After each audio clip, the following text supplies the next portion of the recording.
एक समय की बात है। एक चूहा एक कसाई के घर में बिल बनाकर रह रहा था।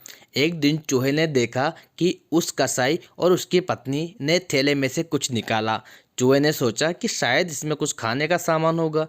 उत्सुकता वश उसने देखा तो पाया कि वह एक चूहेदानी थी। चूहा तो डर गया और घर के पीछे जाकर एक कबूतर को यह बात बताता है कि घर में चूहेदानी आ गई है। कबूतर ने मजाक उड़ाते हुए कहा कि मुझे इससे क्या, मुझे कौन सा उसमें फंसना है। चूहा निराश हो गया और यह बात पास में ही एक मुर्गे को जाकर बताता है। तो मुर्गे भी खिल्ली उड़ाते हुए चूहे से कहता है, जा भाई जा, यह मेरी समस्या नहीं है।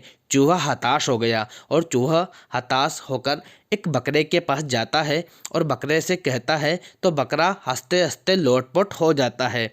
उसी रात चूहेदानी में खटाक की आवाज़ आती है जिसमें एक सांप फंस जाता है। अंधेरे में चूहे की हुश समझकर जब कसाई की पत्नी उसे निकालने के लिए जाती है तो सांप कसाई की पत्नी को डस लेता है और उसकी तबीयत बिगड़ जाती है। बिगड़ती तबीयत को देखकर जब कसाई हकीम को बुलाता है तो हकीम कबूतर का सूप पिलाने की उसे सलाह देता है। कबूतर अब पतीले में उबल रहा था।